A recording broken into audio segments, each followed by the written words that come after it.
Գերի, պատանդ, ռազմագերի, թե բանտարկյալ թշնամի պետության տարածքում հայտնված մեկ այլ պետության քաղաքացու իրավունքները պաշտպանված են միջազգային մի շարք կոնվենցիաներով։ Բաքվում պահվող մեր քաղաքացիները ռազմաքաղաքական գերի կամ պատանդ են համարվում եւ թշնամին նրանց իրավունքները ոտնահարում է խախտելով միջազգային բոլոր պայմանագրերը։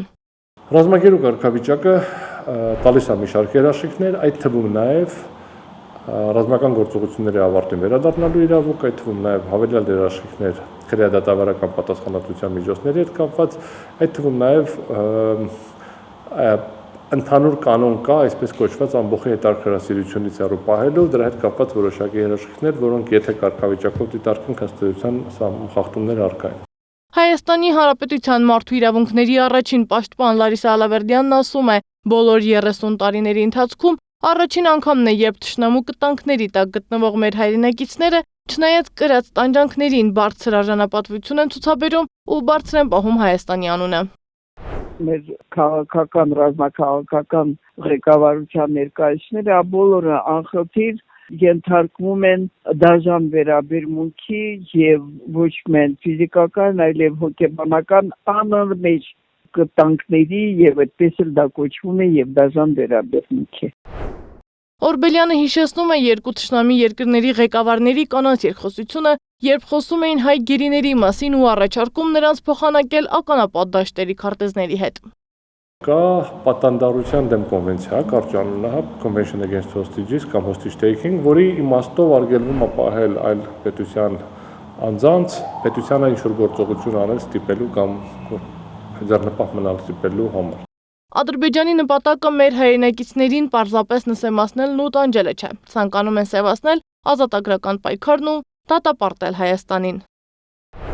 Ամենակարևորը դա Հայաստանի դատել եւ շարունակական ձևով եւ դա շարունակվելու է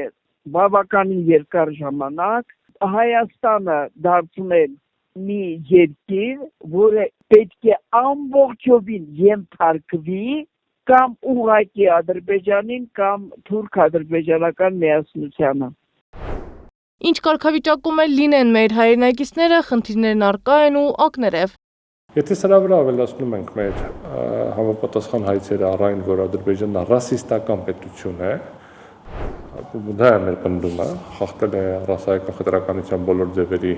վերաբերյալ կոնվենցիան, այստեղ կարելի է բավականին պարզ արձանագրել, որ անկախ ամեն ինչից, որ կոնտեքստով էլ նայենք, ուզում ենք մարդու իրավունքների, ուզում ենք մարդասիրական իրավունքի, այստեղ կա լրջագույն խնդիր խտրականության ենթարկվելու, իսկ խտրականության ենթարկվելու ֆոնի վրա այս կարմինաֆոբիայի որպես պետական քաղաքականության պայմաններում արտար դատաքննության հնարավորությունը բացառվում է ինքնին, ուղղակի որպես երևույթ։ Միջազգային դատարաններում Ադրբեջանի դեմ հայցեր կան, որոնք հենց այս մասով են։ Այդ հայցերը, սակայն, Հայաստանի Հանրապետության իշխանությունը հետ է կանչում։ Միջազգային իրավունքի մասնագետն ասում է, խնդիրն այս դեպքում հնարավոր է լուծել միայն մեկ դեպքում, եթե Հայաստանի Հանրապետությունը հրաժարվի հայցերից հրաժարվող Նիկոլ Փաշինյանից։ Սեդա Մակարյան, Էդիկ Մալաքյան, Նոնա Գևորգյան, ABC Media։